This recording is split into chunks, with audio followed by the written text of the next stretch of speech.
Welcome to the Global War Watch Network. If you want to stay ahead of the curve on global security, make sure you hit that subscribe button.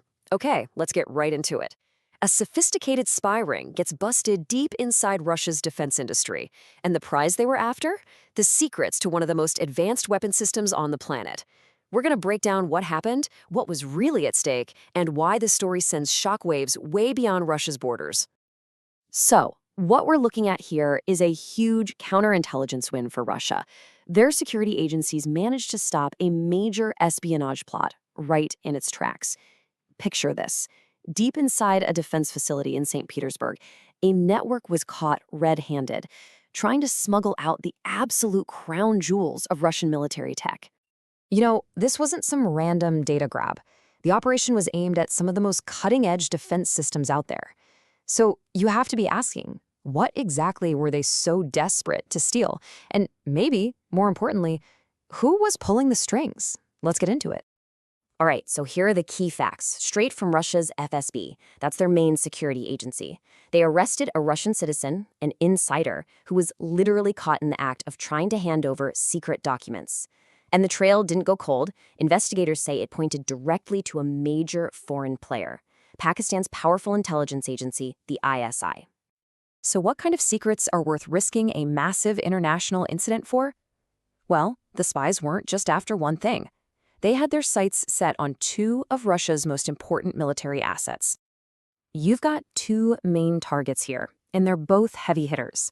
On one side, you have the S-400 Triumph, a world-class long-range air defense system. And on the other, the latest and greatest Mi-8 helicopters. The workhorses for everything from special ops to assault missions. It's like they were trying to steal the secrets to both the shield and the sword. So why is everyone so obsessed with the S-400? Well, let me tell you, this is not your average anti-aircraft battery. This thing can track hundreds of targets at the same time. And here's the kicker. It's designed to take down stealth aircraft, the ones that are supposed to be invisible, and even hypersonic weapons. That kind of capability is an absolute game changer. 400 kilometers. Just let that number sink in for a second. That's the engagement range of this system. It creates this gigantic protective bubble, a no-fly zone that's incredibly difficult to penetrate. And you can see why knowing how to pop that bubble is priceless information for any adversary. And here is the crucial part. The spies weren't trying to, sneak a physical missile out in a container. Nope. They were after the brains of the operation, the ghost in the machine. We're talking digital blueprints, the secret radar codes, the actual algorithms that make the S-400 tick. This is exactly what modern espionage is all about. Okay, so how did they try to pull this off? Well, investigators found a pretty complex, multi-layered plan, and it was all designed to hide who was really in charge. To really get this, we need to know a classic term from the spy world, a cutout. A cutout is basically a middleman. Their entire job is to create a buffer, a layer of separation. So if the agent on the ground gets caught, it's almost impossible to trace the orders back to the real spy master. It provides that all-important plausible deniability. So here's how the chain was supposed to work.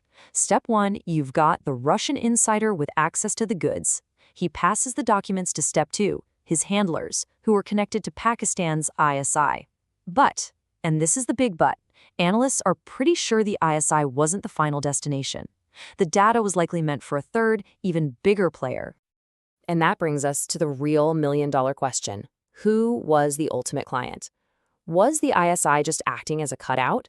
Russian investigators are looking hard at a couple of prime suspects. First, there's China. Now, they already operate the S-400, but getting the deep technical data would let them find weaknesses or even copy the technology.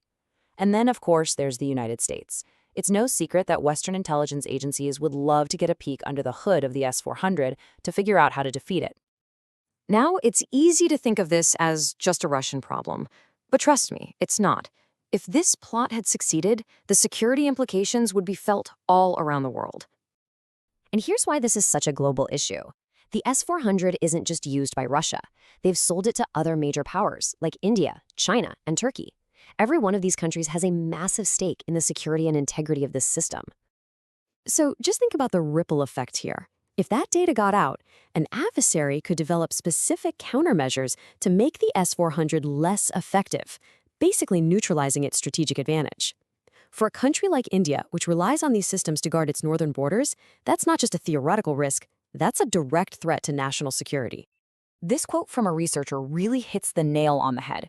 They said it's not just an attack on Russia's defense industry, it's an attack on a shared defense ecosystem. And that's exactly right. A weakness for one operator becomes a weakness for every country that relies on that same technology. So when you step back and look at the whole picture, what does this incident really tell us? It confirms that we are in a completely new era of spying. We're living in a digital shadow war.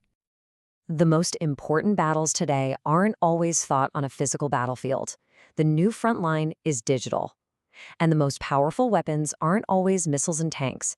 They're lines of code, digital blueprints, and complex algorithms. And that leaves us with one final, very powerful idea to think about.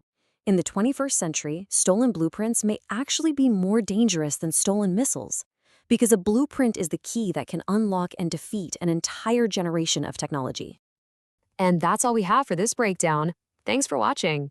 If you found this valuable, please do us a favor and hit that like button and subscribe to the Global War Watch Network so you never miss an update. But now I want to hear from you. Do you think digital espionage is the biggest threat to national security today? Let us know what you think down in the comments. And hey, let's keep the conversation going on our social media channels. You'll find all the links for those in the description below.